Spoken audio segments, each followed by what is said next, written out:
Lately, I've been getting quite frustrated at some of the attitudes and reasoning of people who consider themselves part of the so-called skeptic community. Most notably Sargon of Akkad, whose videos I've been watching for a bit over a year now. It was actually partly because of him that I turned away from the feminist social justice way of thinking. But recently I feel as though there's a change in the way he responds to people that is dependent on whose side of the culture war they're on, rather than looking at each situation individually. This has been most noticeable in the way he has spoken about the Milo and JonTron controversies. And it's the same with many other YouTubers too.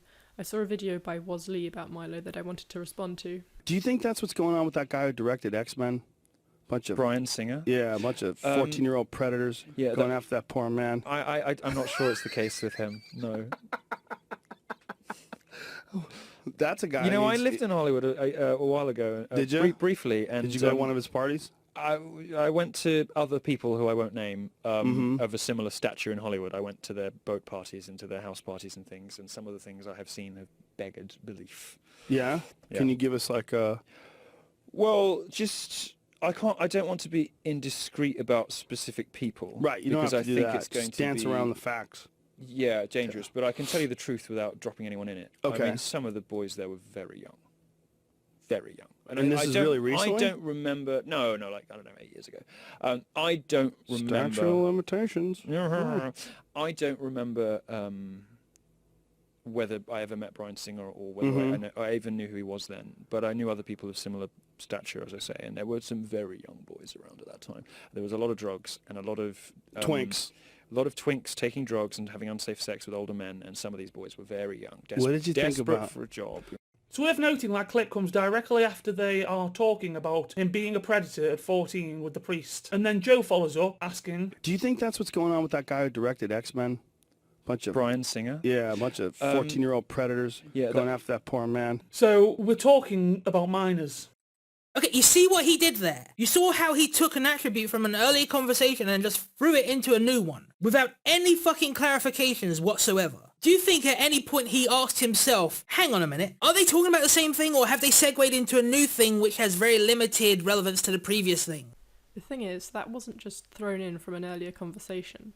Joe asked, do you think that's what's going on with Bryan Singer?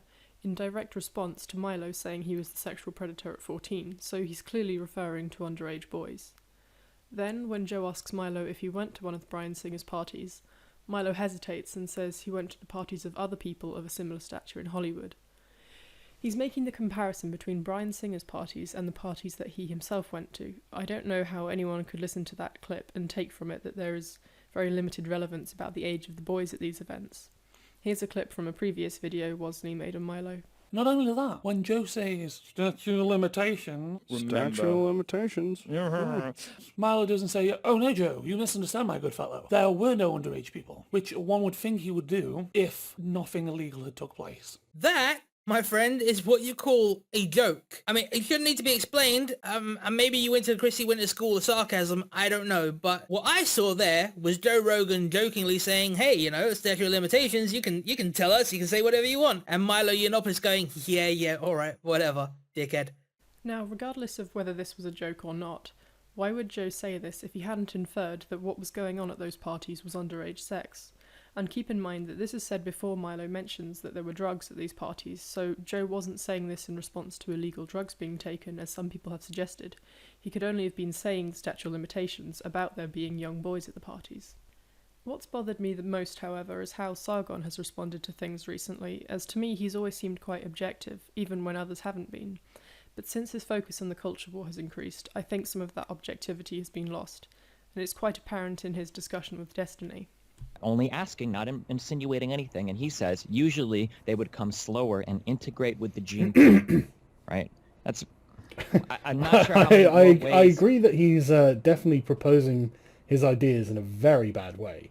But he is right, though, isn't he? How many other kinds of ways can you propose? Like, well, look, I don't that's think... only one okay, hang on. Look, he's not arguing that black people be expelled from the United States. He's not even arguing that Hispanic people... No, but he did compare black people in the United States to black people in Africa and said these types of people cause problems all around the world. He didn't. He just said, what about in Africa? And if you actually look at the crime rates in Africa, they're actually... I mean, in some places, they're way higher than the United States. So, but do you think comparing black people in Africa is a valid comparison to black people in the United States? Well, it depends what their situation is, doesn't it? I don't think so. Of course it does. What similarities do they have besides their skin color? Well, it could be levels of poverty, levels of single parenthood, bad opportunities, things like this. It could Then be why not wars, say gangs. But John doesn't bring up Africa to agree that it's those same factors that cause high levels of crime in black communities. He brings it up to rebut Destiny's explanation that the reason crime is high in black communities in America is related to historical institutional racism by whites. John's saying, well, that's stuff that happened in America, but it doesn't explain why crime is so high in Africa too. The problem is young black men in the United States are disproportionately born to single mother households, which is a leading indicator of crime. They're also disproportionately born into ghettos and low-income housing areas. They have access to worse education, okay? They're born into horrible socioeconomic conditions. All of these things are massive contributors to being a criminal as you grow up. When you control But you are making the argument that it's like white people that put them in those situations. Because they kind of sort of did over the past like 200 years. They kind of brought them over as slaves. They kind of bred them a certain way. They kind of, redlined them and gentrified them out of certain neighborhoods and certain communities. They kind of legally discriminated on them and put them all in certain areas for a long time. They kind of disproportionately policed them and sentenced them to higher crimes in the courts and whatnot. Like, white people have contributed a lot to this. So I suppose that's why, the crime rates are pretty consistent across Africa too.